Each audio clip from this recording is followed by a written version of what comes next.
Baay'inni keessan gaafa dhaabbatanii ilaalan ija nama sodaachisa. Harka keessan gaafa ilaalan garuu hin xiqqaata. Mee aamilee keessaniif waan amma sitti agartanii jiraattan kana maraa dudduubee kan jiru humna kan nuuf ta'e bu'aan akkasii akka inni galmaa'u kan godhe isinidha. Maatii barattootaa jechuudha. Kanaaf mee ofii keessaniif familiyaar tokko yeroo keenya qusachuudhaaf jecha gabaasa mana barnootaa kan damee lamaanii bakka tokkotti dhiyeessa jechuudha.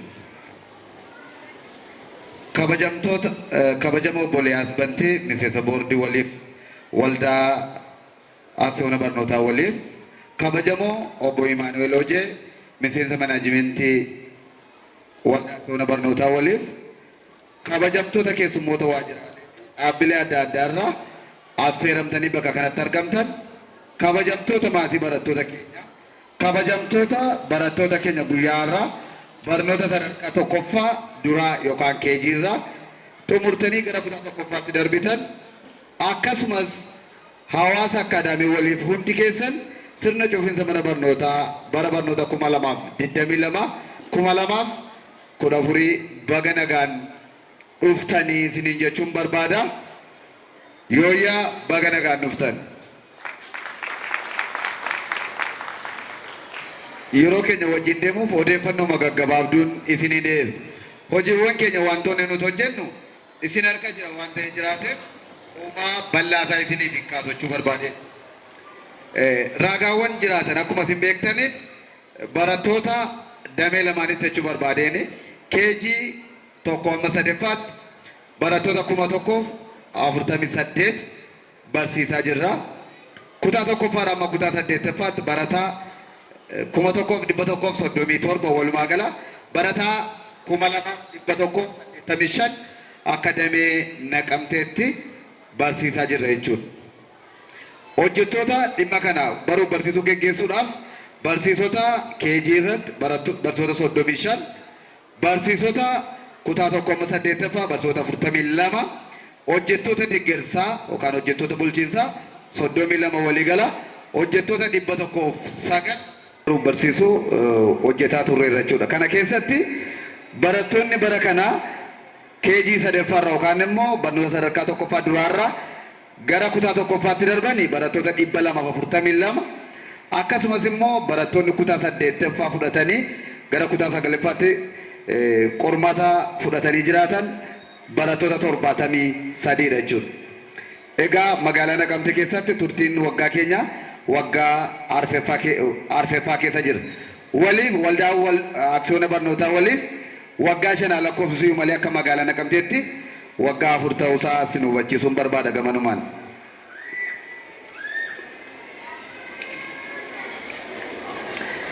Qophiilee aldureewwan hojii kana keessatti hojjetan waan xixiqqoo isiniin jechuudhaafi barattoonni isin gara keenyatti ergitanii jiraattan dameewwan lachuu keessattiyyuu bakki isaan harka dhiqatanii ciree isaanii laaqana isaanii fayyadaman haala gaarii ta'een hojjennee kanuma isin argaa turtaniif kanuma isin argaa jirtan asitti isinitti himuu barbaadeen akkuma carraa ta'e immoo maatiin daa'imman duwwaa nutti ergitanii mana barnootaa dhufneef immoo akkasiin nuuf hubattaniif jechuudha. Daree barnoota sadarkaa tokkoffaafis akkuma kana haaldureewwan jiraatan kutaa tokko amma kutaa 8ffaarratti bifuma sanaatiin bakka isaan harka dhiqatan adda baafne kan keejii qofaatti kan gireedii qofaatti qopheessinee ni jirra jechuudha. Leenjiiwwan gaggabaabaa marsaa 4f hojjettoota keenya barsiisotaaf akkasumas immoo hojjettoota deeggarsaaf kennamee jira. Superviizinii idilee marsaa 8 hojii baruuf barsiisuu isin barattoota nutti ergitanii jiraatan sana dhugoomsuudhaa fi barnoota qulqullina qabu akka argataniif kennameefii jira jechuudha. Superviizinii idilee yookaan immoo formal evaluation kan jennu marsaa 4 taasifnee jirra. Madaalli walitti fufaa hojiin barnootaa galma gahinsisaa hojiiwwan barnootaa keessatti sakatta'uudha. Dabtara barataa kitaaba shaakala yookaan immoo workbook kan jennu kan isin beektan kitaaba wal qunnamsiistuu kuusaa qabxii karoora waggaa torbaniin isaan kana ilaalaa deemna jechuudha. Ga'umsa baruuf barsiisuu cimsuudhaaf inspeekshiniin barnootaa maal qabaman akadamee waliif dameen naqamtee kan jedhu wajjirri barnootaa magaalaa keenya nu bukkee dhaabachuudhaan kana guuttadhaa kana hin qabdanii kana immoo bifa kanaan fooyyeffadhaa kan jedhuun nu madaalanii sadarkaa nu laatanii ni jiru jechuu barbaadeeni. Haala baruuf barsiisuu ilaalchisee wayitiin barnootaa nuti wayitii tokko barsiifnu daqiiqaa 45dha. Guyyaatti immoo barattoonni keenya nu bira turan wayitiin isaan baratanii galan guyyaatti wayitii 7dha. Gosa barnootaa hundi barsiisota gosa barnootaa ittiin leenji'aniin kan barsiifnu. Barsiisaan keejirraa eegalee hanga kutaa 8ffaatti barsiisota gosuma barnootaa ittiin leenji'an. Afaan Oromoon kan leenji'e afaan Oromoo barsiisa. Baayoloojiidhaan kan leenji'e baayoloojii barsiisa. Herregaan kan leenji'e herreguma barsiisa jechuu barbaada. Haala hojii baruuf barsiisuu keessatti maatii barattootaa wajjin waan gabaabaa tooftaalee wajjin wal quunnamaa turre bilbila baroolee wal quunnamsiistuu irratti maatiin barattootaa yaada kaa'uudhaan yaada isin keessanii jiraattan immoo dubbisuudhaan dubdeebii isinii kennaa deemna. Xalayaadhaan akkasumas waan isinirraa eegamu manni barnootaa waan gochaa jiru kan isin beeksisaa turredha jechuudha. Kallattiidhaan immoo maatiin ciminaa fi hanqinoota akadamiin keenya qaban nu bukkeetti argamuudhaan rakkoowwan jiraatan waliin mari'annee waliin hiikaa turreerra. Akkasumas firii barattoota keenyaa abba dareedhaan yookaan immoo barsiisota maqaa waaman wajjin argamuudhaan waan barattoonni keenya fakkaatan naamusa isaanii dandeettii isaanii waan isaan itti fooyyeffachuu ni qaban tokko maatii barattootaa keenya wajjin marsaa lama taasifnee jiraanna firii qabxii barattoota keenya irratti jechuudha. Barattoonni keenya nu biratti kana fakkaatu isin biratti manatti immoo maal fakkaatu ka jedhu isinii kaasnees wajjin mari'achaa turre. Nuyi mana barnootaa keessatti maal barsiifna? Duudhaa, aadaa, kabaja namoomaa barsiifna. Yoo mana keessatti immoo barattoonni fakkeenyummaan isaan qabaatan hordofiiwwan fiilmii waan garaagaraa ilaalu yoo ta'e sirrii akka hin taane isin waliin mari'ataa turreerra jechuu barbaada. Haala madaallii barattootaa ilaalchisee barattoonni keejii tokkoffaa amma sadaffaa persentaa 100 keessaa madaallii walitti fufaadhaan xumuru persentaa 20 keessaa immoo qormaata xumuraa kennamu jechuudha. Madaallii walitti fufaa gaafa jennu hojii manee, hojii daree, abbaltiiwwan, battallee, qormaata bifa kanaatiin persentaa 80 keessaa daree keessatti xumuranii xumuratti immoo persentaa 20 keessaa qormaati waliigalaa kennamaaf. Kutaa tokko amma furii persentaa 70 keessaa madaallii walitti fufaa kenname persentaan 30 keessaa immoo qormaata xumuraati kennamaaf. Kutaa 5 persentaan 60 keessaa madaallii walitti fufaadhaan kennamee fi persentaan 40 immoo qormaata xumuraan kan kennamaafi ture. Asumaan akkasin hubattaniif qormaanni yookaan immoo firiin darbinsaa akadaamii waliif akka waliigalaa persentaa 60 sanaa ol qabxii darbinsaadha. Barataan averejii 59 fi sanaa gadi 8 jechuudha. Sadarkaan adda akkasumatti adda bahee jira. Fuula kaardii isinii kenninu immoo dudduuba isaarra jira jechuudha. Hirmaannaa gumiiwwanii keessatti barattoonni gumii 8 akka mana barnootaatti hundeessine dandeettii isaanii ga'umsa isaanii achi keessatti qooda fudhatu. Faaruu kan achi keessaan walaloo amma dhiyeessan kanallee karaa gama sanaatiin kan isaan shaakalaa deeman ta'u jechuudha. Kalaqa garaagaraa hojjetaniiru yeroo keenya wajjin waan hin deemneef isin agarsiisuudhaaf waan nutti cimuuf malee fakkiiwwan garaagaraa ventileetarii iskaavaaterii wantoonni rakkoowwan Oromiyaan qabdi biyyi keenya jedhamee yaadame gaafa guddannee jiraanne egeree keenya keessatti hiikuu dandeenya kan jedhan hojjetanii ol kaa'anii jiru. Ani gaafan guddadhee jiraadhe kana nan hojjedhaa jedhan jechuudha. Barattoonni keenya hundi adeemsa qormaataa keessatti hirkattummaa tokko malee of danda'anii hojjechaa turaniiru.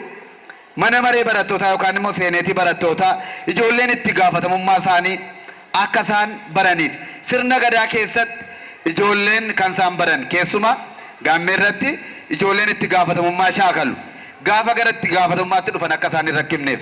Kanaafiyyuu kutaa tokkoffaa amma 8ffaatti seeneetii barattootaa jennee hundeessine achi keessatti rakkoo mana barnootaa keessa jiru barattoota keessa jiru yeroo hundumaa torban 2 guyyaa roobii geggeessaa turree jirra jechuudha. barattoonni dandeettii barreessuuf dubbisuu akka guddifataniif akka dagaagfataniif shaakalaa dagaagfataa yookaan irratti hojjetamaa tureera. Haala barattoota keenyaa itti onnachiisu ilaalchise kabaja taateewwan waan isaan asitti afaan Ingiliziitii fi afaan Oromootiin dhiyeessan guyyaa beektotaa inni beektota yuunivarsiitiif kolleejjii irraa waamne akkasumas hawaasa naannoo keessaas waamne waan barattoonni kun baruu danda'u kan jennee jiraanne hiriira irratti ni gorsu ni dhiyeessu muuxannoo isaanii jechuudha. Guyyaa aadaa inni uffata aadaa uffatanii dhufanii kabaja aadaa guyyaan nuti kabaju ni jiraata. Guyyaa goototaa inni guyyaa goototaa biyyi kam addunyaa kam keessatti guyyaa gootota isaanii ni kabaju. Nu immoo goototaawwan dacheen Oromiyaa dhalchite biqilchite ni seenama hiriira irratti barattoonni ofii isaanii barsiisonni keenya akkasumas namoota garaagaraa feerree ni seenessu seenaa isaanii jechuudha. Hiriira irratti daqiiqaa 20 jechuudha. Guyyaa dafqaan bulaa working day jennee immoo barattoonni egereen isaanii maal ta'uu barbaadu? Injiineraa, dooktaradhaa, saayintistiidhaa. Ammas guyyaa kana qopheessinee beektota ni affeerra. Ijoolleen immoo fedhii isaanii ni dhiyeessu. Ani dooktora ta'uu barbaada. Akkamitti dooktara ta'uu barbaada kan jedhu immoo barsiisonni ni gaafatu. Barsiisonni ni gaafatu. Ani dooktaran ta'a akkamittiin? Maatii waliinis barataan keessa maal ta'uu barbaada? Barruu eebbaa barattoota keejii sadaffaa ilaaluu dandeessu. Baayineerii isaanii irratti illee baafnee jirra jechuudha. Sunis guyyaa dafqaan bulaa irratti barattoota ni shaakalsiifna jechuudha. Barattoota ni shaakalsiifna. Achirratti barattoonni kun of ta'anii waan irra ta'uu fedhanii jiraatan sana bora akka isaan of arguu barbaadaniif. Mul'ata gara fuula duraatti ta'uu fedhan achuma keessatti kan dhiyeeffatan ni shaakalu. Safuu fi aadaa uummata keenyaa hirkattummaa tokko malee yookaan immoo ergisa tokko malee aneeyyeen Oromoon ani kanadha jedhanii ijoolleen akka isaan of beekanii guddachuu danda'an barattoonni eenyummaa isaanii akka isaan dagaagfatan namni nutti meekan nu barsiifannu osoo hin taane nu eenyummaa keenya ofii keenya kunuunsinee dhalootaa dhalootatti dabarsuu kan dandeenyu. Sirna gadaa fudhannee jiraanne obbo Eliyaas irraa qicanii nutti himan. Garuu sirni gadaa akkamitti akka inni waldaa barnootaa waliif barsiifamuu akka inni qabaatu kaariikulamii isaa jalqaba irratti bocan. Har'a garuu mana barnootaa mootummaa keessatti illee bifa gaarii ta'een kaariikulamii isaa qopheessanii nuullee kutaa tokkoffaa amma kutaa 8ffaatti ittiin barsiisaa jirra jechuudha. Ji'a ji'aan badhaasa adda addaa kennuudhaan barattoonni akka isaan onnatan nu taasisna. As keessatti barattoota afaan Ingilizii dubbachuudhaan fooyyee qabanin ji'a ji'aan barattoota fooyyeensa agarsiisan. Barattoota naamusa fakkeenyummaa gaarii qabaatan. Barattoonni ji'a ji'aan yeroo hundumaa walitti fufinsaan kana ni taasifna. Barattooti immoo akka isaan wal dorgomanii anis afaan Ingilizii dubbachuun qabaa fakkeenyummaa gaarii qabaachuun hin qabaa akka isaan jedhaniif jechuudha. Barreeffama harkaa bareedaa barattoota barreeffama harki isaanii bareedaa ta'anii jiraatan filla kutaa kutaarraa jechuudha. Sana booddee kutaa isaaniitiin barattoota gosoota afuriin ni badhaasna ni onnachiifna jechuudha. Barattoota amala birootiif kanneen moodela ta'anii jiraatan illee bifuma kanaan sartifikeetii ji'a ji'aan laataanii ni deemna jechuudha. Kun akka mana barnootaatti ta'e daree dareerraa barnoota sadarkaa tokkoffaa duraa yookaan keejii ka jennurraa amma kutaa 8ffaatti kan raawwannu ta'a jechuudha. Naamusa barattootaa wajjin wal qabatee waa gabaabaan isiniin jechuu barbaada. Barattoonni keenya ganama daqiiqaa 20 fi hiriira irratti dhiyeessii garaagaraa gorsa garaagaraa isaaniif kennama. Daqiiqaa 20 fi kutaa keessatti advice period we do have advice period in the classroom. Daree barnootaa keessatti yeroo barattoonni daqiiqaa 20 isaan itti gorfan maal gorsina? Uffata seeraa isaanii uffatanii dhufuu, meeshaa barnootaa qabatanii dhufuu, akkaataa uffannaa fi qabannaa rifeensa isaanii, kabaja yeroo, kabaja namoomaa, naamusa daree barnootaa keessaaf alaa, qulqullina ofii daree fi mooraa eeguu, naamusa nyaataa manattis, mooraa mana barnootaa keessattis, qabeenya mana barnootaa kunuunsuu, seeraaf qajeelfama mana barnootaa, qeensa isaanii, uffannaa isaanii akka isaan qabatanii dhufan wiixataa hanga jimaataatti bifa lamaan gorsin. Hiriira irratti daqiiqaa 20 daree keessatti immoo utuu barnoonni hin jalqabin daqiiqaa 20 isaan hin gorsin. Gara dhumaatti akka rakkootti waan ani kaasee xumuruu barbaadu hojiiwwan hojjenne kana keessatti immoo rakkoon yookaan chaalenjiin hin jiru jechuu keenyaa miti, wantoonni gaggabaaboo ta'an ni jiraatu. Barattoonni yeroo tokko tokko maatiin yuunifoormii malee erga. Akka mana barnootaa keenyaatti barataan kamiyyuu yuunifoormii malee mana barnootaatti hafa malee seenee barachuu hin danda'u. Aacitus maal haa xuraa'us sanaan dhufuu malee yuunifoormii malee dhufuun isarra hin jiraatu. Yeroo tokko tokko wayita isaanitti dhufanti jira. Maatiin tokko tokko siliipperiidhaan ijoollee yeroo isaan gara mana barnootaatti erganti jira. Siliipperiin ijoolleen godhatanii yoo dhufanii jiraatan rakkoo garaagaraa qabaachuu waan danda'uuf sunillee darbee darbee ni dhufachuun. Waraqaa eenyummeessaa akaadaamiirraa fudhatame malee ijoollee fuudhuudhaaf yeroo itti dhufanti jira. Barataan daa'imni keessan yoo ta'ee jiraateeyyuu harmee abbayyee kan guddistan yoo taatanis waraqaa eenyummeessaa malee barattoota mooraa keessaa fuudhanii ba'uun waan hin danda'amneef maatiin yeroo tokko tokko waraqaa eenyummeessaa malee yeroo isaan dhufan sun akka rakkootti ni jiraata jechuudha. Maatiin barattootaa tokko tokko kaffaltii yeroo kaffaluu dhabu. Walumaa galatti waan ani jedhu kanumaan jedhaa ayaataan waan dhaggeeffataniif baay'ee ulfaadhaa galatoomaa jecha irra deebi'ee baga gammaddanii baga gammannee siniin jechuun barbaada ulfaadhaa. Qabu keessaa isa tokkodha. Nuni ijoollee aadaa Oromoo kabajuudha, ijoollee aadaa Oromoo hordofuudha. Kanaaf mee irra deebinee aadaa qabnu kana aadaa keenya maatii keenya yaadachiisna siniin jechaa jiru. Gara isaaniitti amma kallattiiwwan gara addooyyeetti isin dabarsinaa. Dhaggeeffadhaa ittiin bu'aaraa irraa baradhaa siniin jenna ulfaadhaa. Mararfannaa fi gorsa waliif qaban faaruudhaan ibsatu. Faaruu kanneen keessaa tokko mararoodha. Mararoon yeroo addooyyeen qaama walirraa fagaachuuf dirqaman seenaa waliif dhaamanii fi wal gorsuuf faarsanidha. Handoodee xubbii mukaa addooyyee sokkeen nuufaa hirraa fi naggeeffadhu yoo rabbeef qalbeeffadhu. Nu durbeen keenya durbeen addooyyee yommuu walgeenye teenyu nu gobii lola laftoofiin oona. Handoodee xubbii mukaa addooyyee sokkeen nuufaa hirraa fi naggeeffadhu yoo rabbeef qalbeeffadhu. Yoo gargar baanu nu gogorriidha gogorri sooraa laftoofiin oona. Wallaggee gabaa sharii yaa hinne daagaa giddu wal'amne nagaan taa'ii hin jirte garaa hiddu. Yaa baalagee sheerimaa goosuun daddaraareo ammaa dandeetee himaa kooyyuu na wallaaleo. Handoodee xobbee mukaa addooyyee sokkeen nuufaa hirraa fi naggeeffadhu yoo rabbeef qalbeeffadhu. Nu durbeen keenya durbeen addooyyee yommuu walgeenye teenyu nu gobii lola laftoofiin oola. Handoodee xobbee yaa hinne daagaa giddu wal'amne nagaan taa'ii hin jirte garaa hiddu. Yaa baalagee sheerimaa goosuun daddaraareo an maalan beekee himaa kooyyuu na wallaaleo. Handoodee xobbee mukaa addooyyee sokkeen nuufaa hirraa fi naggeeffadhu yoo rabbeef qalbeeffadhu. Turanii egaa hojiimatti qo'eessa ta'an jedhee namana. Dhaabbanni keenya godinaalee Oromiyaa hedduu keessatti hojii baruuf barsiisuu yeroo baay'ee chaalenjii nama godhu keessatti yeroo baay'ee rakkisaa ta'e keessatti dhaloota kana barsiisuudhaaf dhaabbata biizinesii hojjechuudhaaf otoo hin taane dhaabbata dhaloota qaruudhaaf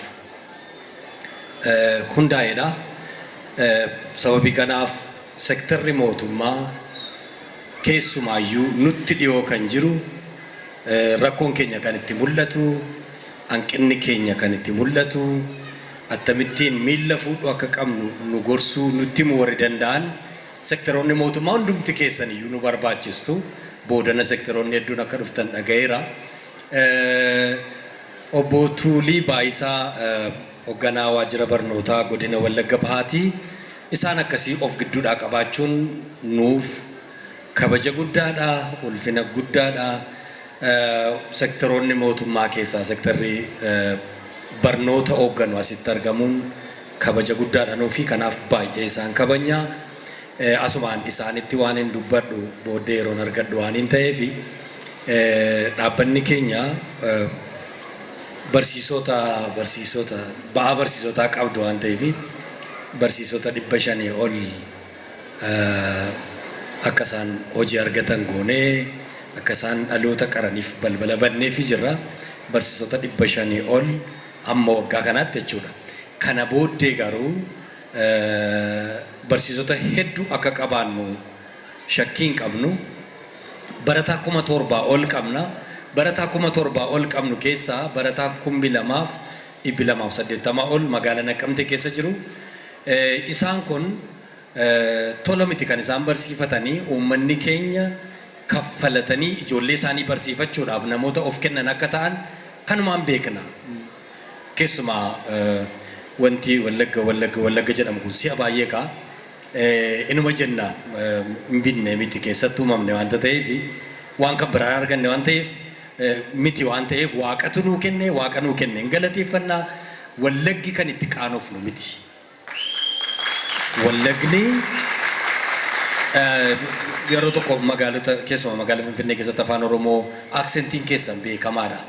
Ittiin maktanii mitiree miistoo qabu kan keessan badaa makaan qabu qulqulluu isaa haasoftu waan ta'eef qulqulluu isaa waan haasofnuu fi namoonni taaksiidhaan deeman namoonni waajjira garaagaraa seenan namoonni iddoo garaagaraa seenan kabaja amma salphifaman itti ga'anii mana kireeffatanii warri jiraatan rakkoo garaagaraatu mudachaa ture. Stiil ittiin qaanofnu Wallagga ta'uu keenyatti. Maaliif isinitti fakkaata? In barannaa, in barsiifannaa. Waan qabnu agabuu keenya bullee ijoollee keenya barsiifanna. Kan immoo isinirraa argaa jirra.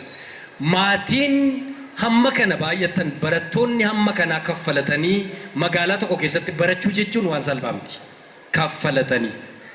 Maaliif barattootaaf barsiisotaaf sirriitti waan kaffalluuf isin kaffalchiisuun dirqama waan ta'eef isin immoo fedhii keessaniin kaffaluu jaallattanii barattoota hamma kana namni hamma kana baay'atu barsiifachuu danda'uun waan salphaa miti waan ta'eef maatii barattootaa akka jajjabeessaniif barattoota akka jajjabeessaniif barsiisota akka jajjabeessaniif hojii asitti jalqabne kana bira haamilee guutuudhaan hooggantoonni mana barumsaa haamilee guutuudhaan maatii barattoota as jiran mana barumsaa as jiru hooggantoota barnootaa keenya haamileedhaan akkasiin jajjabeessan isin gaafannaa.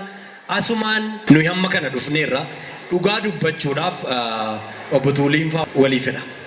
Isa booda mootummaan amma labseera. Mana barumsaa afaan Oromoo Finfinnee keessatti yeroo jalqabaaf eeyyama malee waggaa tokko kan barsiise mana barumsaa waliif. Waggaa isaatti garuu obbo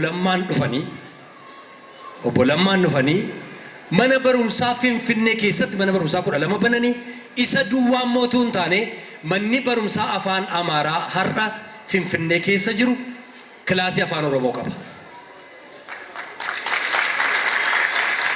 Hundisaa barsiisaan cimaa ta'e magaalaa Finfinnee keessatti dorgomee hojii argatee barsiisaa ta'e magaalaa Finfinnee mana barumsaa guutuu keessatti ijoolleen Oromoo hojiin nuyi jalqabne kun akka inni liid gochaa jiru akka inni mo'aa jiru akka inni adeemaa jiru beekna.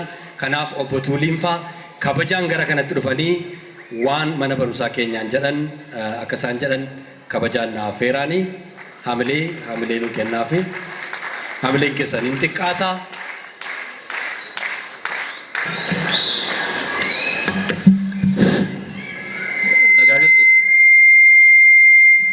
Singahin jedha. Egaa guyyaan irraa guyyaa gammachuuti. Barnoota barataa turte, mana barumsaa turte. Guyyaa itti mana barumsaa ishee cuftu qabeenya caaltu maatiidhaa fi bu'aa xaarmaa ijoollee keenyaatti dhageenyu waan ta'eef jechuudha. Kanaaf guyyaa addaa guyyaa itti maatiin ijoollee isaa mana barumsaa waliif itti barsiifatu itti gammadudha. Kanaaf bakka gammadanii baga gammannen isiniin jedha. Ittaan suudhaanii ani xiqqoo dhaabbanni kun naafeeruu isaatii fi guddaa galatoomaan ittiin jedha. Ulfaadha. Darbee ani maqaan koo Tuulee Addunyaan jedhama. Xiqqoo Tuulee Baayisaa jedhanii dhiiseeraa fi Tuulee Addunyaati. Itti gaafatamaa waajjira barnoota godina Wallagga Bahaati.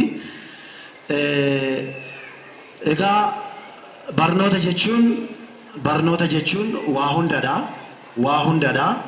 Waa hunda of keessatti qabata. Damee tokko qofa miti. Waa hunda dinagdeen, siyaasni, hawaasummaan hundi barnoota keessa kan jiru. Namni barnoota qabu waa hunda qaba. Beekumsaan hammatama. Qabeenyi hundi kan inni keessa jiru beekumsa keessadha. Kanaaf barsiifachuu keessanitti, daa'ima keessanii mana barumsaatti erguudhaan kunuunsuu keessanitti isin abbaa qabeenya hundaa ta'uu keessanii isiniif mirkaneessa. Abbaa qabeenya hundaati jechuudha. Namni ogummaa qabu, namni barnoota qabu, namni beekumsa qabu qabeenya addunyaa kanarra jiru kamiyyuu kan isaa akka ta'e hubachuu qabna. Kanarraa ka'uudhaan daa'imni keenya mana barumsaa dhattee waggaa guutuu barnoota ishee barataa baate jechuudha. Darbee akkuma dhaabbanni kun kaase dhaabbata waliif jechuun dhaabbata keenya, dhaabbata uummata Oromoo kan hayyoonni baay'een keessa jiranii fi dhaabbata aadaa fi seenaa uummata Oromoo ol qabuudhaaf dhaabbate daa'ima keenya aadaa ishee akka isheen barattu, seenaa ishee akka isheen barattu dhaabbata gumaacha guddaa nuuf godhaa jiru. Karaa adda addaatiin seenaa uummata Oromoo, aadaa uummata Oromoo, sirna gadaallee kan jalqabbiirraa kaasee itti fufsiise. Ammallee jajjabeessaa jiru, aadaa garaagaraa argisiisaa jiru ta'uusaa sirriitti beekuu qabna. Kan biraa akkuma isaan kaasan Wallagga keessumaa barnootaan hin hamatamu.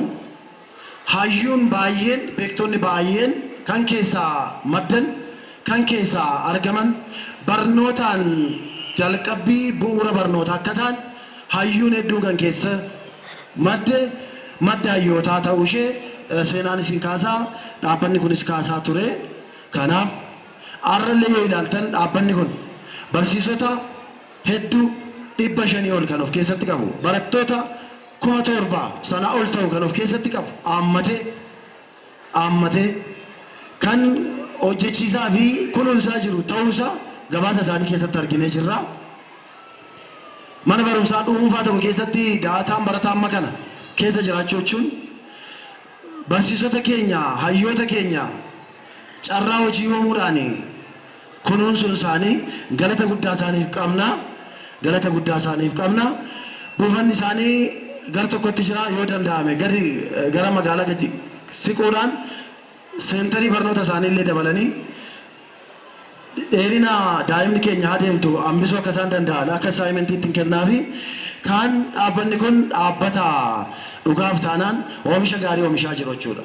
Oomisha gaarii, callaa gaarii kan oomishaa jiru, kan iddoo hundaatti baqatamaa jiru.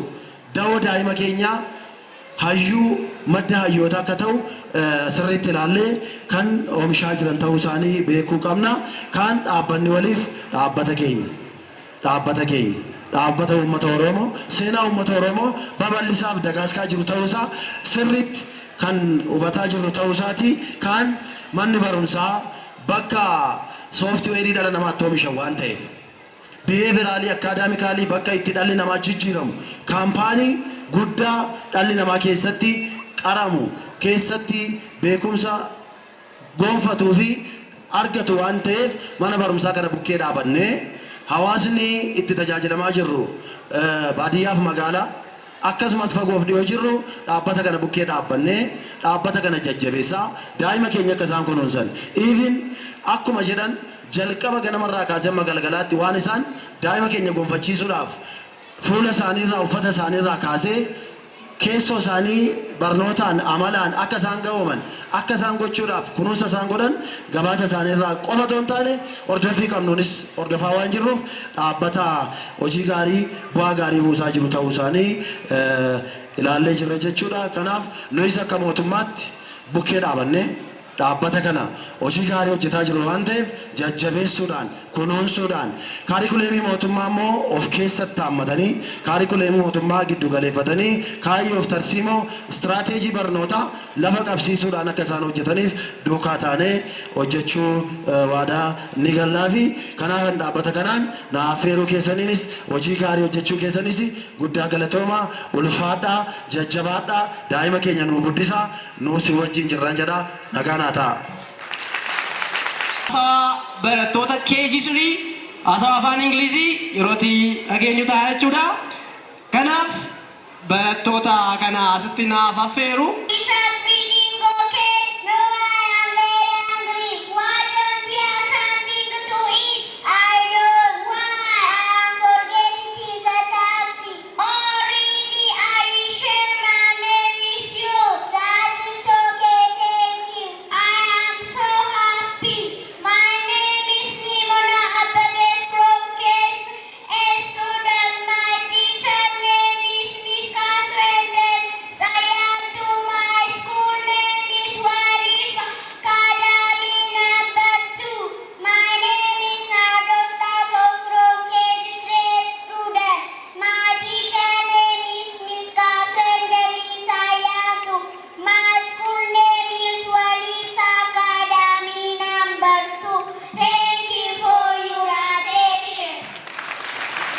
Kafi Medailu.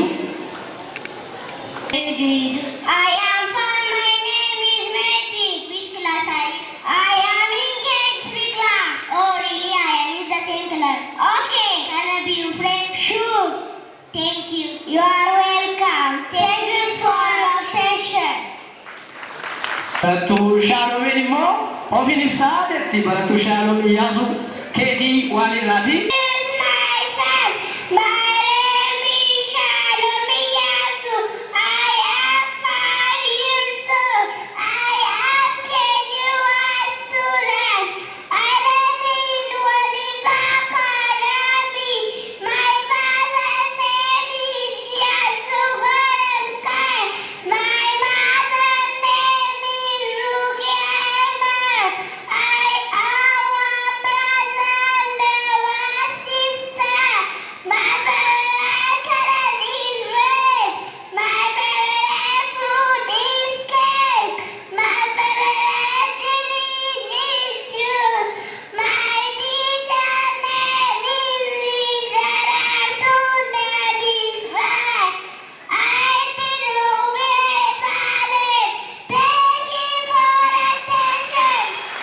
Gulantati, utanama gulantata kofati, wari siragatan immo akkuma agartan, eebbifamtoota amma immoo gireedii irraa ammas leensaadhaa fi jirenus dhufanii waliin dubbii godhanii ergasiin booda walaloo naannoon irraa dhaggeeffannaa.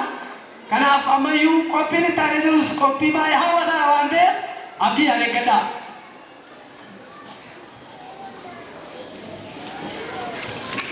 Good morning. Good morning. Why are you late? I didn't go to bed early, so I couldn't wake up early. Why you didn't wake up early? I stood up late watching the movies. Don't you know that you should go to bed early? I know I made a mistake. A good thing is learning from your mistake. Right, thank you for attention.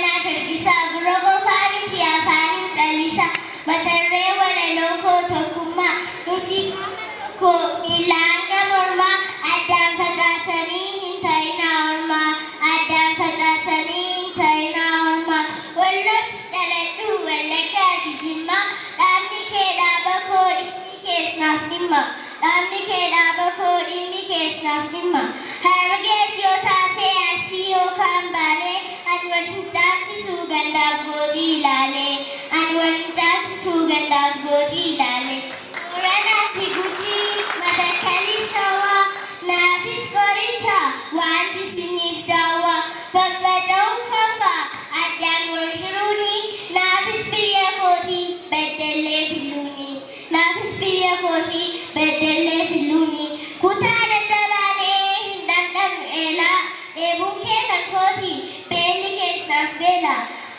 Ba Midai Janu Kabayo Kankiba Wantalan Nasaba Haji Binujiba Wantalan Nasaba Haji Binujiba Nagesh Katu waliin offollaa gubannus walumaanii seenus waliin offalaa isa bitaaf mirgaa hin ilaallu addatti hin gallinaa sabaa hin gallu gandatti hin gallinaa sabaa hin gallu gandatti tokkummaan oromummaa irbuu goota fumaati galfata hin yaasinaa dhaamsa kiyya dhumaati maddi wayloo kooti ka'umsisaa abbaa kooti ani maqaan koo naan bona ta'uti hangaana baradhu walii fakkaatanii lakkoofsa lammaffaa gulantaa sadaffaa baarraa waan na dhaggeeffataniif.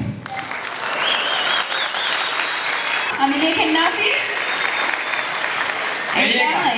naambooni facaina addaan bayinaan hojjechaa jirti. Waliif immoo walitti qaba. Kanaaf kottaa walii jalatti gurmoofnee tokko taanee biyya keenyas saba keenyas mul'isnaa jenna.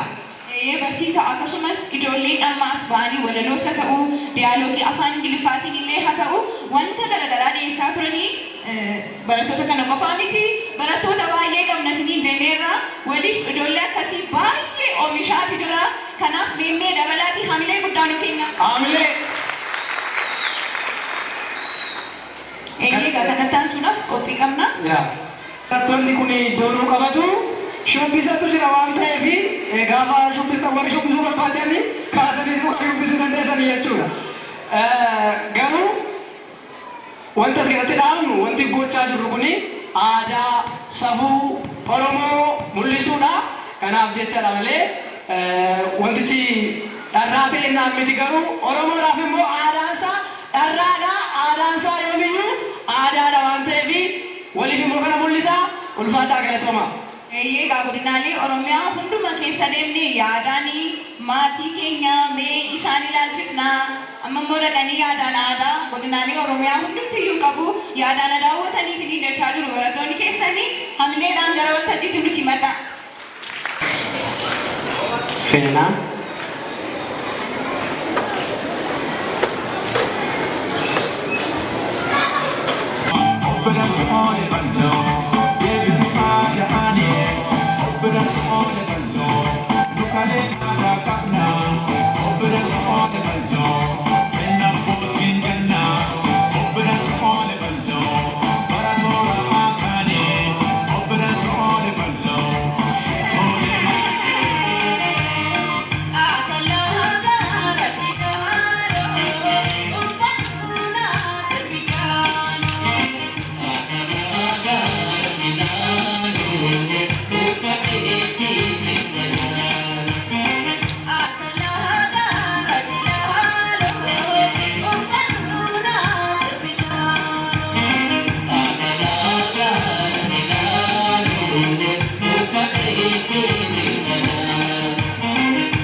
Papa senan dubbatu guba jaalala keenan hubatu nura jiru kotiya alura akka warii taa'e laala suura suuri qaba senan dubbatu guba jaalala keenan hubatu uffatan siyaa atu ijee bariite maal wayya jaalatu kophaana miimite akka jaalalaa si kudhaama dhikkoo bookana afaan si baay'ate.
Sirriitti godinaalee daawwachiisanii godinaalee Oromiyaa keessa naannoleerra egaan kun waan addaati barattoonni keenya waan addaa akka qabu jechuudha.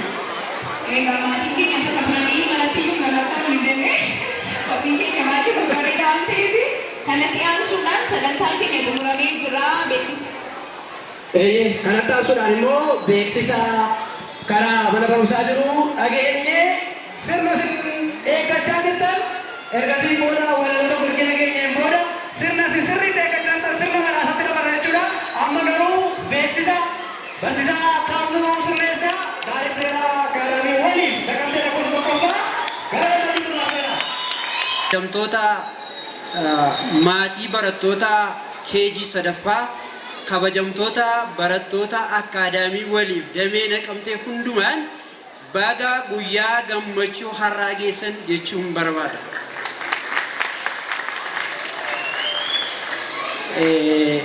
Dhuguma dubbachuu fi isin dura dhaabannee beeksisa beeksisuun waan tokko hojjechuun baay'ee dandeettiidha osoo hin taane carraadha. Uummata qaroomaa, uummata hayyoomaa, uummata karaa barbaadaniin biyya tokko humneessuu danda'an hojjechuu caalaa carraa guddaan hin jiru jechuudha.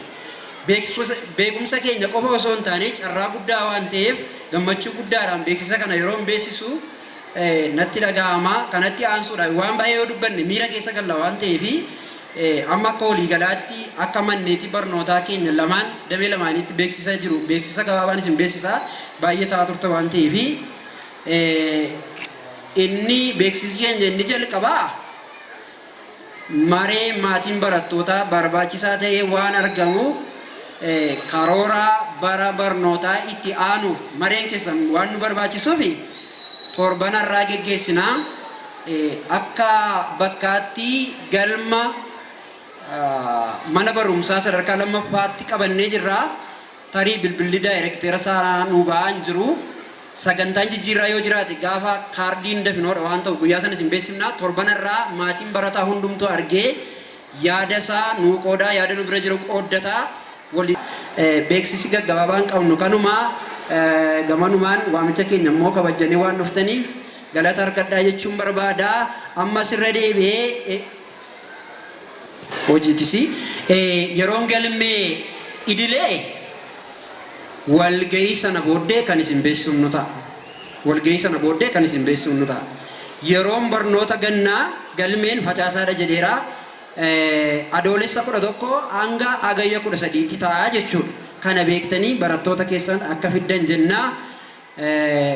Asumaan irra deebi'ee eebbifamtoota BID yookiin barnoota sadarkaa duraa amma immoo guyyaa irraa ga'aniin baga gammaddan congratulation jechuun barbaada. Maatiinis akkuma kanaa hundumti keessan baga gammaddan baga gammannee yeroo keenya hafee yeroo gabaabduu waan ta'eef fayyaataan akka dhaggeeffattan asumaan dhaamsa koon dabarsaa galatooma. Duree walaloo keenyaa waa'ee barsiisaadha. Sirriitti dhaggeeffadhaa dhalan qabu dhugaadha. Barsiisaa koo Jabaadhu goota koo abbaa seenaa guddaa Matu barsiise dhala nama hundaa ibsituu seenaadha kan si keessaa maddu. kan sirraa barate qabu waan gaddu. Namnati barsiifte yoomuma gaddee beekaa. Nama guddaa ta'e isatu ta'a beekaa. Suma keessaa ba'ee saayintistiif injiinarii Maal kana qofaaree kan ta'e dooktarii. paayileetii ta'anii xiyyaara kan oofanii Ispeeshaalistii ta'anii nama kan yaalanii. joornaalistii ta'anii kan oduu gabaasanii Injiinarii ta'anii kan gamoo ijaaranii. aangoo qabaatanii kan biyya bulchanii Wantoota adda addaan maqaa waamsisanii. iddoo biraa dhufne simatu barsiise Akkasidha jedhee karaatti agarsiise. ammallee yoom dhiiftee nuun nu barsiifta Akkasidha jettee karaa nutti baafta. ati naaf jiraadhu yaa barsiisaa koo Situ naaf ta'e madda beekumsaa koo. akka nama taanuuf karaa nutti baaftee Nama hin taatu jettee ati yoom nu gattee. ati adda nu baafne baattee nu dandeesse Yeroo kee qusanne baattee nu guddisse. maqaa keenya waamtee ka'ii jettee Akka nu hin miinetti gaaffii nu gaafattee. akka nu hin kufne akka nu hin laafne Ofitti nu qabdee gaafa nu hin dadhabne. ganamaatii kaaftee amma galgalaatti Jalqabaatii kaastee amma dhuma isaatti. tokko lama jettee ati amma zaatti Dubbachiiftuuf jennee kun qubee dachaati. gargaarsa nuuf gootee yeroo keerraa kuttee Wallaalummaa keenyaan atoo nu guddisse. waan hedduu nu barsiifte akkasidha jettee Iddoo jalleennitti yaadaan nu qajeelfattee. yommuu balleessu nutti mararteen nu waamtee Abdii kutatinaa jabaadhaan nu jette. herregaa fiiziksii hunda nu barsiifte Hundi isaayyuu jira maal nutti hir'iste. hin kuftu jabaadhu nama guddaa taata Abdii borii taatee bor biyya bulchita.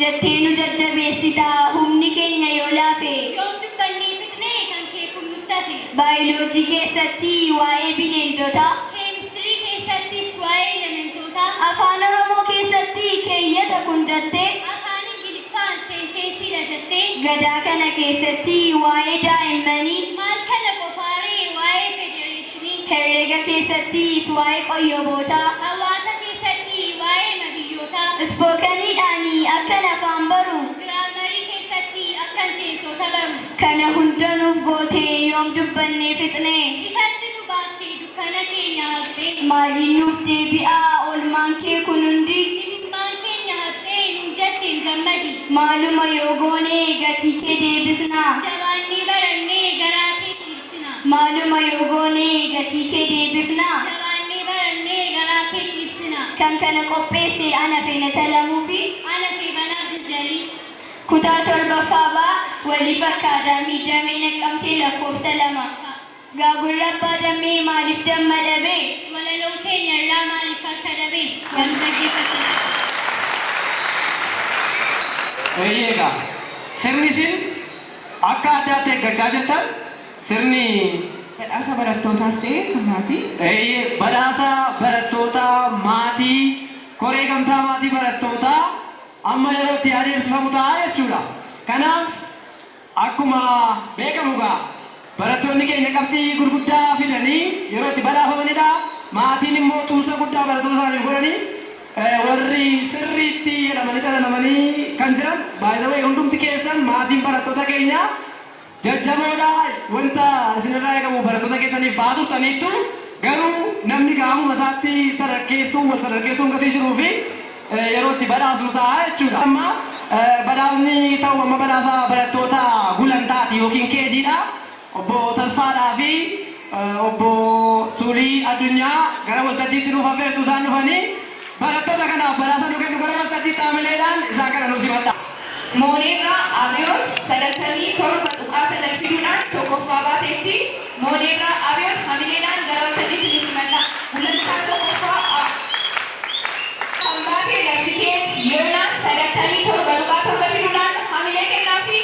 Barsiket. Ambil lagi, malah lagi. Bis lakukan ni kaya ada apa? Yang kita nak sekali orang mau kita boleh lakukan. Sadaffaa Abbaate Seenet Addisu sagaltamii torba tuqaa afur fiduudhaan maaloo hamilee keessanii nu simata. Seenet Addisu. Seenet Addisu. Seenet. Tole, amma mau gara lakkoofsa namaatti deebineerra keejii tokkoffaa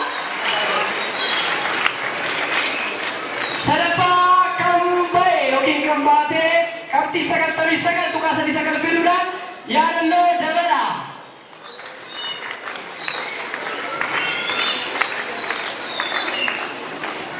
Kaayyoo asirra daashee kuni tokkoffaa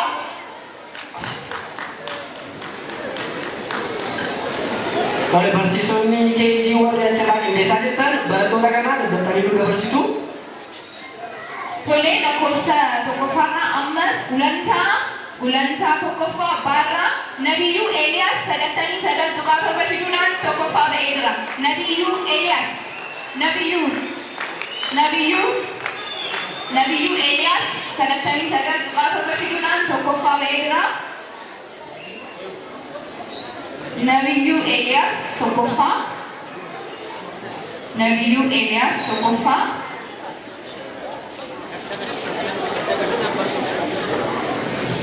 Ammallee gulantaa tokkoffaa baarraa Lateeraa Fayyisaa 99 tuqaa lama fiduudhaan lammaffaa ba'ee jira. Lateeraa Fayyisaa. Hamilee miti xiqqaata daa'imman waan ta'eef hamilee kennaafi.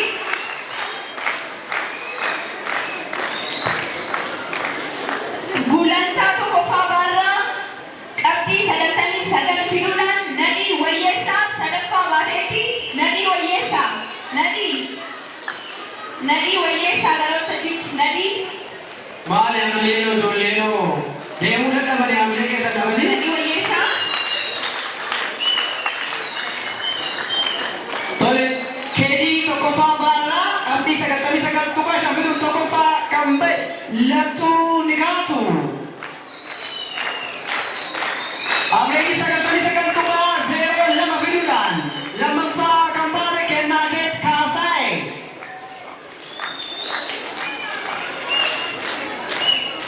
Amreetii 99 tuqaa 98 tuqaa 81 fiduudhaan sadaffaa kan baate Umeeraan Lataa. Tole lakkoofsa tokkoffaarraa gulantaa tokkoffaa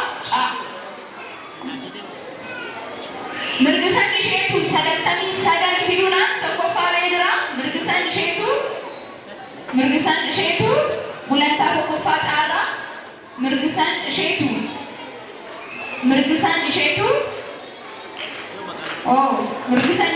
shamarree.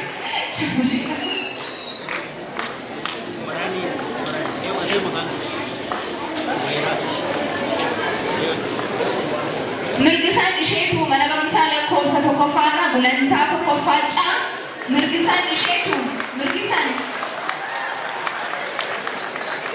lammaffaa Barakat Darajjee 99 fiduudhaan lammaffaa kan ba'e Barakat Darajjee. Sadaffaa kan ba'e Absilaat Addis 98 tuqaa 9 fiduudhaan sadaffaa kan ba'e Absilaat.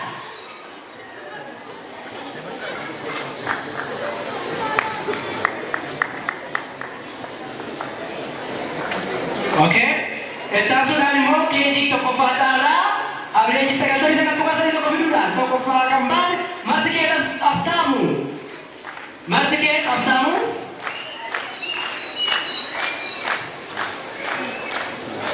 Achumarraa qabxii 99 tuqaa 2 fiduun lammaffaa kan baate Shaaloom Iyyaasu.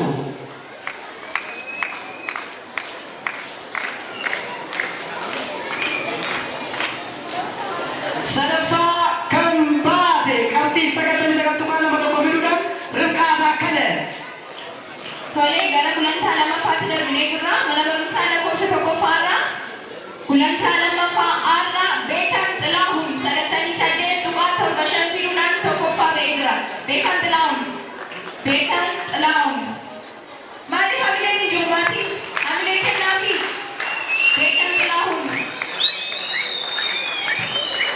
Lammaffaa kan baate Naardoos Wandimuu 98.69. 98.69 Naardoos Wandimuu lammaffaa. Naardoos Wandimuu. Naardoos. Sadaffaa kan baate Waadaa Gadaa 98.53 fiduudhaan sadaffaa baatee jirti. Waadaa Gadaa hamileedhaan simadhaa Waadaa Gadaa. Waadaa Gadaa.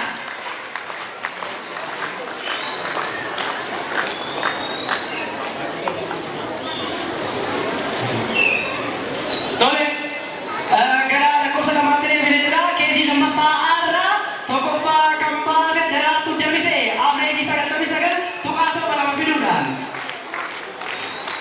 Daraartuu Damisee keejii lammaffaa irraa Afreejii 99.7 fiduudhaan lammaffaa kan baate Yordaanos Lammaa. Yordaanos Lammaa hamileedhaan nu simadhaa. Sadaffaa kan baate Burtukaan Darajee 99.48 fiduudhaan. Tole gulantaa lammaffaa baarraa barumsaa lakkoofsa tokkoffaa jechuudha. Amaanu'eel Abbabaa 98.92 fiduudhaan tokkoffaa ba'ee jira. Amaanu'eel Abbabaa gulantaa lammaffaa ba'a. Amaanu'eel Abbabaa tokkoffaa ba'ee jira. Amaanu'eel Abbabaa. Lammaffaan Siilaan Siisaay 98.84 fiduudhaan lammaffaa baatee jirti.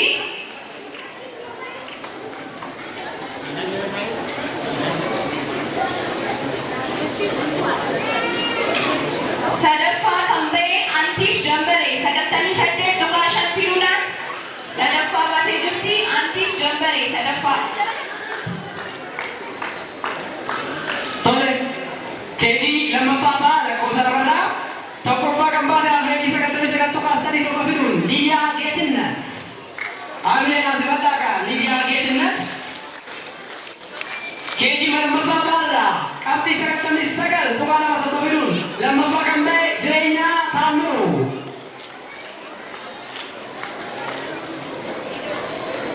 Afreejii 98.85 fiduun sadaffaa kan ba'e Naatee Shibbiruu.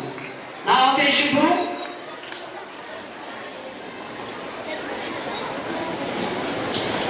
Gulantaa lammaffaa caarti darbinee jirra. Feeneet Koraa 99.39 fiduudhaan tokkoffaa baatee jirti. Feeneet Koraa hamileen jiru maatiin hamilee kennaafi. Feeneet Koraa 99.39 tokkoffaa. Kominikeet Tashoomee 99.1 fiduudhaan lammaffaa baatee jirti. Kominikeet Tashoomee sadaffaan Waadaa Olaanii 97.7 Waadaa. Waadaa Olaanii sadaffaa. Tole, keejii sadaffaatti seeneerraa keejii sadaffaa irraa Afreejii 99.6 fiduun tokkoffaa kan baate Naardoos Dhaasoo. Hamileen jiru maatiin maaluun dadhabinaa xumuree jirra. Qabxii 99.3 fiduun lammaffaa kan ba'e Beekaa Abbabee. Beekaa Abbabee. Afreejii 99.25 fiduun sadaffaa kan baate Singoonee Kaffaalaw. Gara lakkoofsa lamaatti deebinee jirra. Gulantaa sadaffaa irraa 99.5 fiduudhaan tokkoffaa kan baate Amartii Fayyisaa. Amartii. Hamilee kennaafi Amartii Fayyisaa tokkoffaa. Amartii Fayyisaa. Falmii Leellisaa 99.1 fiduudhaan lammaffaa ba'ee jira. Falmii Leellisaa. Falmii Leellisaa. Falmii Leellisaa 99.1 fiduudhaan lammaffaa ba'ee jira. Falmii Leellisaa. Sadaffaa kan ba'e Miiltoo Tinsaa'ee 98.68 fiduudhaan sadaffaa ba'ee jira. Miiltoo Tinsaa'ee. Miiltoo 98.68 fiduudhaan sadaffaa ba'ee jira. Tole, keejii sadaffaa baatti seeneerraa qabxii 99.7 fiduun tokkoffaa kan ba'e Naamboon haa ta'u. Naamboon haa ta'u. Tokkoffaadhaa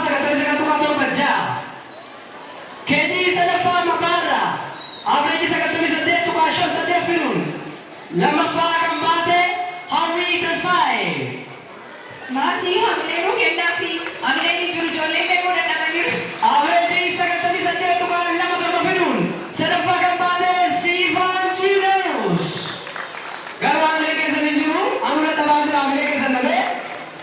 Amma dhiirri babbuu keenyadha. Tole gulantaa sadaffaa baarraa tokkoffaa kan baate 99.8 fiduudhaan Hawwii Mulgeetaa. Hawwii Mulgeetaa. Hawwii. Lammaffaa kan ba'e 99.5 fiduudhaan Martusan Haymaanot. Sadaffaa kan ba'e 99.53 fiduudhaan Milkeessaa Araggaa.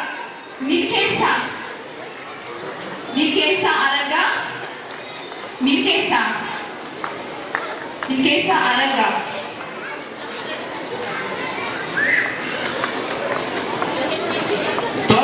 Amma gaa gulantaa finneerraa obbo Turii fi obbo Tasfaafaa hamilee dhaggaa teessuma isaanii yeroo simattu galatoomna walfataa sargireediiti. Kan lakkaasee hamileedhaan yookiin gara waltajjiitti nu simattu. Hamilee kennaa fi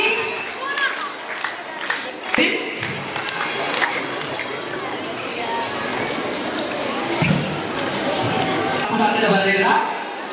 Tole lakkoofsa tokkoffaarraa kutaa tokkoffaa A 97.20 fiduudhaan olitti olaanaa. Tokkoffaa baatee jirti olitti garoota jirti olitti olaanaa. Olitti. Hamileedhaan simadhaa kaa. 94.33 fiduudhaan Wabii Beekaa lammaffaa ba'ee jira. Wabii Beekaa. Wabii Beekaa sadaffaa baatee jirti. Wabii lammaffaa. Keetoraan Malkaamuu 93.7 fiduudhaan sadaffaa baatee jirti. Keetoraan Malkaamuu. Tole. Sadaffaa ba'ee jira. Keetoraan. Gara lakkoofsa lamaatti gaafa dabarru. Qabxii 97.38 fiduudhaan tokkoffaa kan ba'e tokkoffaa A keessaa Milkeessaa Abaatee Biraanuu hamileedhaan. Hamileen hin jiru. Averejii 95.04 fiduudhaan lammaffaa kan baate Daliilaa Margaa Taaffasee.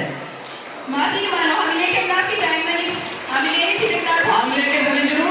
kennaa fi Averejii 94.33 fiduudhaan sadaffaa kan baate Barattuu Amartii Rabbirraa.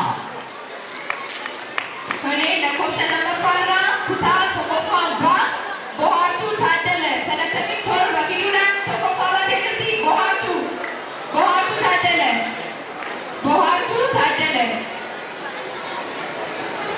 Qabxii 95 fiduudhaan Lakseenaan Dinaa'ol lammaffaa. Lakseenaan Dinaa'ol lammaffaa. Qabxii 94.1 fiduudhaan Boonaa Dhaabaa sadaffaa. Murati kana badhaafamtoota iskoolaarshiippii illee qabna. Iskoolaarshiippii kan baratan jechuudha. Irratti hoolanii qabna jechuudha. Eenyu akka ta'e bartanii bartu waan ta'eef adaraa keessan dhumarraan keessanii yaa'ina iddoo keessan qabadhaa deemu ta'a. Qabadhaan akka dhuftan. Tole kutaa tokkoffaa baatti dabarreedha. Averejii 95 fiduun tokkoffaa kan ba'e barataa lammaffaa kan ba'e barataa Waadaa Gadaa Jabal. Barattoonni Dassuu lammaffaa kan baate Seenaa Galataa 94.45 fiduudhaan Dibooraa Haymaanoot 94.25 fiduudhaan sadaffaa ba'ee jira. Kutaa lammaffaa Komersiif Dassuu 97.5 fiduudhaan tokkoffaa. Seenaa Galataa 94.45 Dibooraa Haymaanoot 94.25 sadaffaa. Tole lammaffaa irraa averejii 98.7 fiduun tokkoffaa kan ba'e Boonsaa Obsii. Hamileedhaan simadhaanii kutaa sana keessaa 97.3 fiduun lammaffaa kan ba'e Daandii Jireenyaa. Averejii 96.6 fiduun sadaffaa kan ba'e Barataa Mootii Taanmiru. Sagal fiduudhaan tokkoffaa Dibooraa Damsee lammaffaa Dibooraa Damisee. Maatii daldalaa keessanii tu wallagee gaariidha. Warri yaa jettan jechuu kooti. Wallaga'uun immoo aadaa keenya waan ta'eef eebbaan jalqabne eebbaan xumurree mabaana. Kanaaf sagantaa keenyas xumuramaa jira waan ta'eef. Kennaa Takkaallee 94.66. Kennaa Takkaallee lammaffaa. Ooliyaa Gammachuu 94.20 fiduudhaan sadaffaa. Ooliyaa Gammachuu 94.20 lammaffaa. Ooliyaa Gammachuu 94.20 fiduudhaan sadaffaa.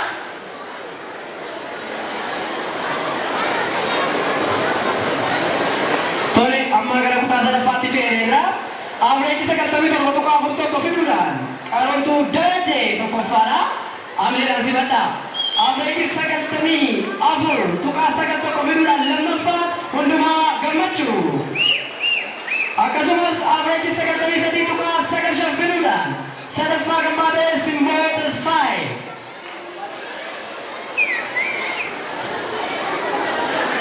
Sadaffaa tokkoffaa kan ba'e Naawol Tujubaa 94.40. Naawol Tujubaa. Lammaffaa kan ba'e kan baate bifama Leensaa Yoonaas 92.60. Lammaffaa Leensaa Yoonaas 92.60. Sadaffaa kan ba'e Yoonee Dhaabaa 92.30 fiduudhaan. Yoonee.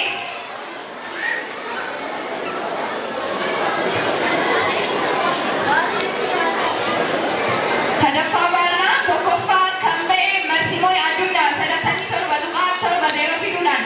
Marsimoo Addunyaa. Lammaffaan Ribqaa Ayyaanaa 92.45 fiduudhaan. Ribqaa Ayyaanaa. Sadaffaan Meetii Ladaash 90 fiduudhaan. Sadaffattuu Giiftii Goshuu. Average 93.85 fiduudhaan sadaffaa gammaadee Kookeet Kaffaanoo. Faarfaffaarraa tokkoffaa kan baate Giiftii Taaddalee 97.96 fiduudhaan. Giiftii Taaddalee tokkoffaa baatee jirti. Giiftii Taaddalee. Lammaffaa kan ba'e Firaa'ol Takluu 95.45 fiduudhaan. Firaa'ol Takla. Sadaffaa kan ba'e Boonsaa Yohaannis. Tole gara kutaa shanaffaatti ceeneerra. Average 95.6 fiduudhaan tokkoffaa gammaadee Boobaaran Dulaa. Average 94 fiduudhaan lammaffaa kan ba'e Wabii Gammachiis. 78.16 fiduudhaan tokkoffaa kan ba'e Lateeraa Olqabaa. Lateeraa Olqabaa. Lateeraa Olqabaa. Lammaffaa kan ba'e Boonsaa Alamaayyoo 97.49 fiduudhaan. Boonsaa Alamaayyoo. Boonsaan Alamaayyoo. Sadaffaa Fedhii Damis. Fedhii Damis 92.56 fiduudhaan. Fedhii Damis.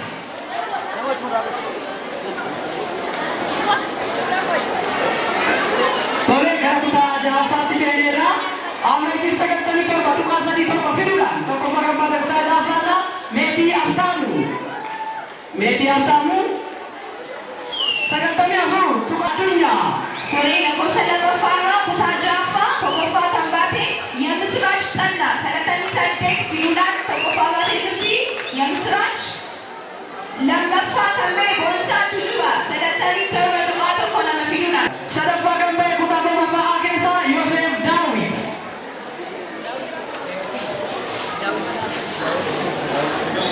Fidu sadaffaan Sanyii Tufaa.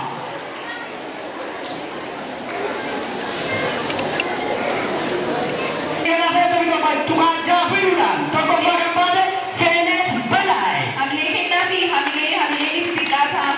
Kutaa saddeettaffaadhaa qabxii 97.6 fiduudhaan tokkoffaa baate lammaffaan 91.8 fiduudhaan lammaffaa kan ta'e yeroo san Gabayyoo.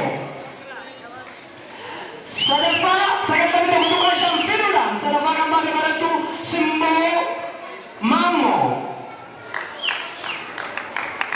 Kutaa saddeettaffaa baate gaafa jiru average 93.5 fiduudhaan tokkoffaa kan baate barattuu Biiftuu Takilee.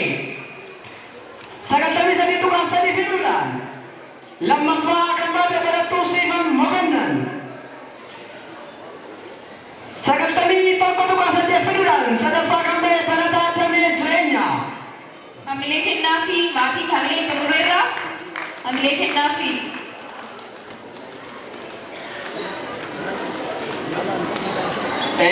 Wal dubbisaa saniitti.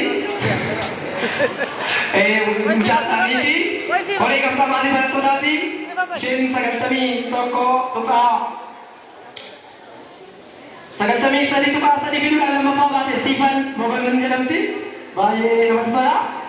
Taasisuudhaan damee jireenyaa 91 fiduudhaan sadarkaa sadaffaa qabatee jira.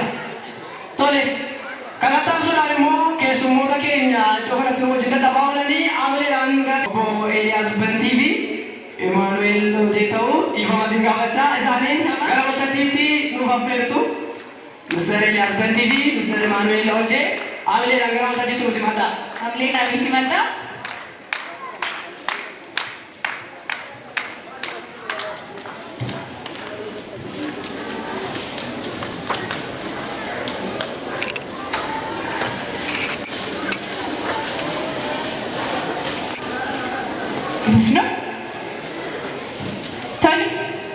Shamarran keessaa tokko hanga afuriitti qabxii olaanaa kan fide 97.9 kan fide Giiftii Taaddalee. Giiftii hamilee kennaafi. Amileedhaan fuudhu simadhaanii.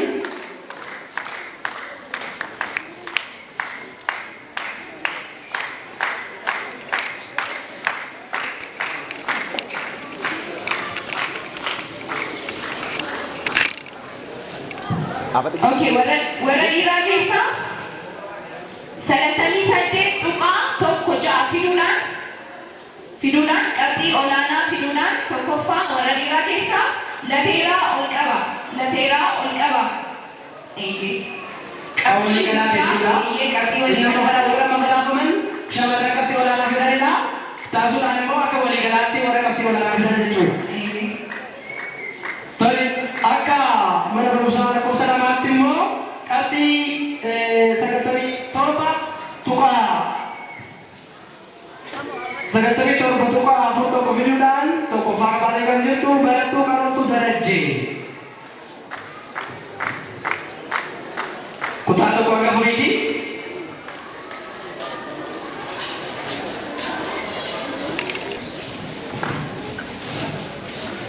Barattuu Feeneen Balaay qabxii 97.6 fiduudhaan akka barattoota shamarranii mana barumsaa keenyaatti tokkoffaadha. Taasisuudhaan akka waliigalaatti qabxii olaanaa fiduudhaan tokkoffaa kan ba'e 98.1 fiduudhaan kutaa tokko hanga afurii keessaa Barataa Boonsaa Obsii 98.1 fiduudhaan. Kutaa 5 hanga 8 average 98.68 fiduudhaan tokkoffaa kan ba'e Naatnaa'el Tolaa.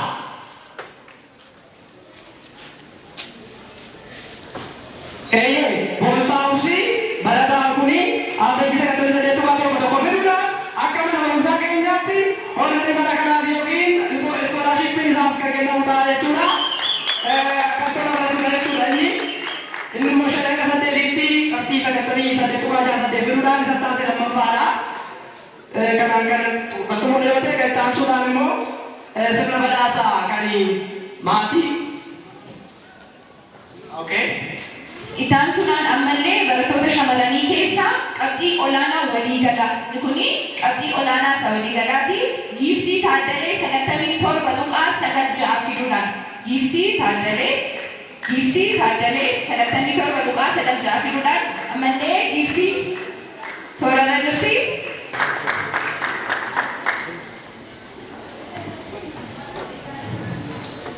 Tole, mana barumsaa lakkoofsa lammaffaarraa Barsiistuu Ibsee gara waltajjiitti nuuf simannaa.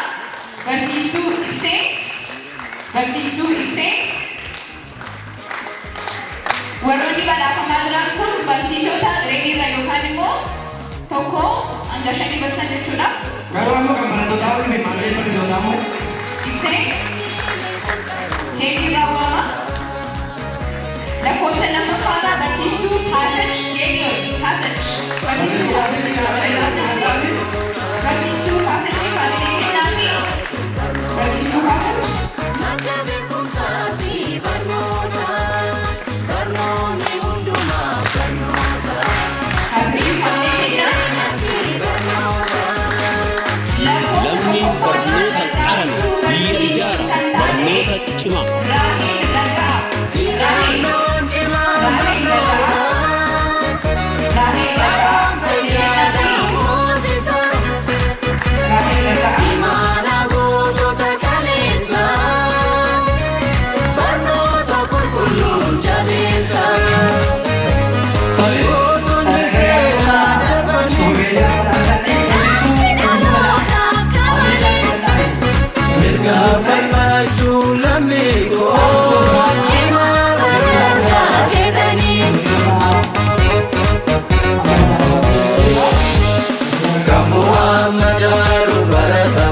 barsiisa.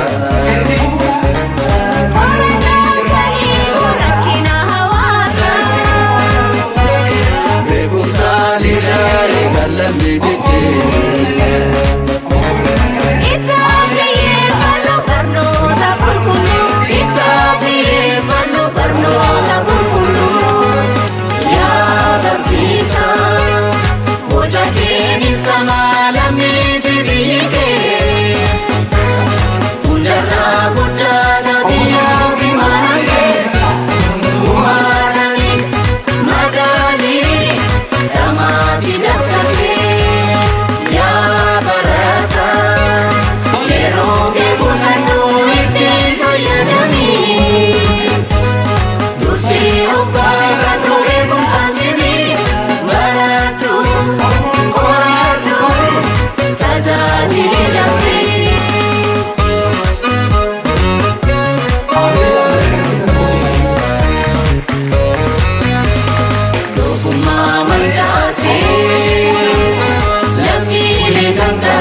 Samuti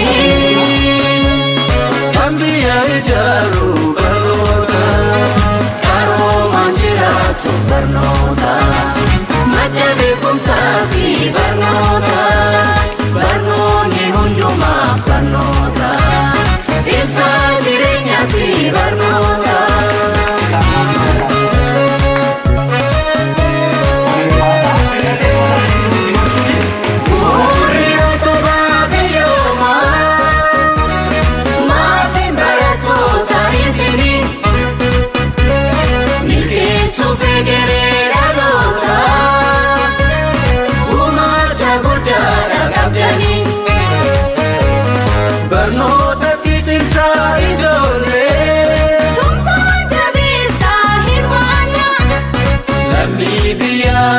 Dunia tolu barnota kulkulu ijaara